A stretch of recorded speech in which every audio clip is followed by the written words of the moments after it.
اے وطن پیارے وطن پاک وطن پاک وطن اے میرے جس ملک کو ہم نے حاصل کرنے کے لیے ہمارے آباء و اجداد نے اتنی قربانی دی ہے، اس ملک کے حصول کے لیے ہم نے کتنی قربانیاں دی ہیں، ہم نے کتنے دن قربان کیے ہیں، ہم نے کتنی راتیں قربان کی ہیں، یہ میرے اور آپ کے لیے لمحہ فکر ہے، یہ میرے اور آپ کے لیے سوچنے کی بات ہے۔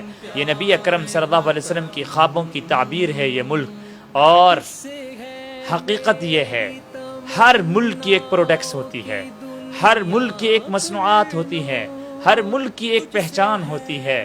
اگر پوری دنیا میں پاکستان کی پہچان ہے تو وہ صرف اسلام سے ہے۔ اگر پوری دنیا کے اندر پاکستان کا نام ہے تو وہ اسلام سے ہے، وہ قرآن سے ہے، وہ دین سے ہے۔ میرا خود کئی ملکوں میں جانا ہوا، میں ہانگ کانگ میں ایز اے امام وہاں پہ خدمات انجام دیتا ہوں، اور کئی ملکوں کے اندر دین کے حوالے سے، اسلام کے حوالے سے جانا ہوا ہے، اور وہاں پر اگر کوئی اسلامی مرکز آباد ہے، وہاں پہ اگر کوئی دینی خدمات انجام دی جا رہی ہیں، وہاں پہ کوئی قرآن کی خدمت کی جا رہی ہے، وہاں پہ اگر کوئی اسلام کی خدمت کی جا رہی ہے، تو ان کفریہ ممالک کے اندر بھی اسلام کی خدمت انجام دینے والوں کے پیچھے پاکستانی علماء کا ہاتھ ہے، ان کی خدمات کے پیچھے پاکستانی قراء کا کردار ہے، پاکستانی علماء کا کردار ہے۔ دنیا کے اندر پہچان پاکستان کی کسی مصنوعات کی وجہ سے نہیں ہے، کسی پروڈکٹس کی وجہ سے نہیں ہے، کسی اور امتیازی شان کی وجہ سے نہیں ہے، بلکہ پاکستان کی پہچان صرف اور صرف اسلام کی وجہ سے ہے۔ اور امام کعبہ نے علماء کی مجلس کے اندر مخاطب ہو کر یہ بات کہی تھی، اور اس بات کا برملا اعتراف کیا تھا کہ میرا دنیا کے اکثر ممالک میں جانا ہوتا ہے، دنیا کے اکثر اسلامک سینٹر کا میں دورہ کرتا ہوں، دنیا کے اسلامک مراکز کا میں جا کے دورہ کرتا ہوں، وزٹ کرتا ہوں، دیکھتا ہوں ان کے حالات کو، ان کے واقعات کو، تو اس کی بیک پہ، اس کے پیچھے مجھے کردار نظر آتا ہے تو پاکستانی علماء کا کردار نظر آتا ہے۔ مجھے اگر کردار نظر آتا ہے تو پاکستانی حفاظ کا کردار نظر آتا ہے۔ آج بھی ان ممالک کے اندر اگر مراکز آباد ہیں، اگر مساجد آباد ہیں، اگر وہاں کی نئی نسل کو اسلام کی تعلیم دی جا رہی ہے تو وہ پاکستان کے علماء کی وجہ سے دی جا رہی ہے، پاکستان کے قراء کی وجہ سے دی جا رہی ہے۔ ہمیں اس مملکت کی حفاظت کرنی چاہیے، ہمیں اس مملکت کی خدمت کرنی چاہیے، ہمیں اس مملکت کی حفاظت کرنی چاہیے، اور ہمیں یہ ملک ہمیں بتا رہا ہے کہ ہماری پہچان اسلام سے ہے۔ ہمیں یہ ملک سبق دے رہا ہے کہ ہمارا تحفظ، ہمارا بچاؤ اسلام کی چھتری تلے ہو سکتا ہے، اسلام کے امبریلے تلے ہو سکتا ہے۔ اس کے علاوہ کوئی اور ملک، کوئی اور چیز، کوئی اور ٹائٹل اس ملک کو نہیں بچا سکتا۔ آپ کسی ملک کے بیک گراؤنڈ کو دیکھ لیں گے، اس ملک کے بیک گراؤنڈ کے اندر زبان کا دخل ہوگا، اس ملک کے بیک گراؤنڈ کے اندر نسل کا دخل ہوگا، اس ملک کے بیک گراؤنڈ کے اندر شکل کا دخل ہوگا، اس ملک کے بیک گراؤنڈ کے اندر قومیت کا دخل ہوگا۔ لیکن پاکستان کے بیک گراؤنڈ کے اندر نہ تو قومیت کا دخل ہے، پاکستان کے بیک گراؤنڈ کے اندر نہ نسل کا دخل ہے، پاکستان کے بیک گراؤنڈ کے اندر نہ زبان کا دخل ہے۔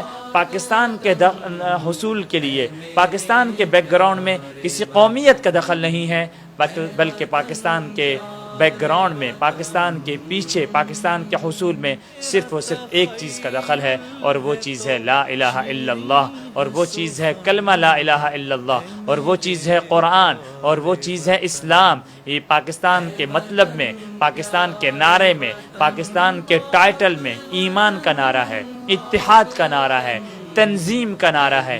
یہ الفاظ عربی گرامر کے الفاظ ہیں، یہ الفاظ ہی ہمیں اسلام سکھا رہے ہیں۔ جس پاکستان کے مطلب کے اندر اسلام چھپا ہوا ہے، اس پاکستان کی بنیاد کو اٹھانے کی کوششیں کی جاتی ہیں، اس پاکستان کی بنیاد کو مخلوط کرنے کی کوشش کی جاتی ہے، اس پاکستان کے بنیاد کو کنفیوژن پیدا کرنے کی کوشش کی جاتی ہے۔ یاد رکھیے، پاکستان کی اس بنیاد کے اندر کسی قسم کی کنفیوژن نہیں ہو سکتی ہے، پاکستان کی اس بنیاد کے اندر کسی قسم کا شک نہیں ہو سکتا ہے۔ پاکستان کی بنیاد کے اندر صرف اور صرف اسلام ہے، اور یہی اسلام ہمارا صحیح تعارف دنیا کے اندر پیش کر رہا ہے، یہی اسلام پوری دنیا کے اندر ہماری خدمات کو واضح کر رہا ہے. ہمیں چاہیے ہم اس نظریے کی حفاظت کریں. ہمیں چاہیے کہ ہم اس ملک کی حفاظت کریں. اس ملک کو مدینہ ثانی کہا گیا ہے. اس ملک کو مسجد سے تعبیر کیا گیا ہے. جس طریقے سے مسجد کی ایک اینٹ کی حفاظت کے لیے مسلمان اپنی جان کی قربانی پیش کر دیتا ہے, مسلمان اپنا مال قربان کر دیتا ہے, مسلمان اپنی اولاد قربان کر دیتا ہے, مسلمان اپنا عہدہ, منصب, اپنی عزت, اپنی ناموس کی پرواہ نہیں کرتا, وہ سب کچھ قربان کر دیتا ہے مسجد کی اینٹ کی حفاظت کے لیے. میرے بھائیوں, پاکستان بھی ایک مسجد کی مانند ہے. پاکستان بھی ایک مقدس گھر کی مانند ہے. اس کی حفاظت کے لیے بھی ہمیں اپنی جانوں کی قربانی دینی پڑے تو وہ دینی چاہیے. ہمیں اپنے مال کی قربانی دینی پڑے وہ دینی چاہیے. ہمیں اپنی ذات کی قربانی دینی پڑے وہ دینی چاہیے. اس عزم کو 14 اگست کو دہرانے کی ضرورت ہے. اس نعرے کو دہرانے کی ضرورت ہے.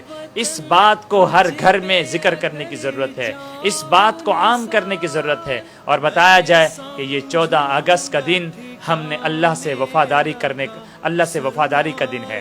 یہ 14 اگست کا دن اللہ سے کیے ہوئے وعدے کی تکمیل کا دن ہے.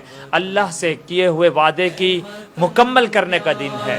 وطن پاک وطن پاک وطن اے میرے پیارے وطن, اے وطن پیارے وطن.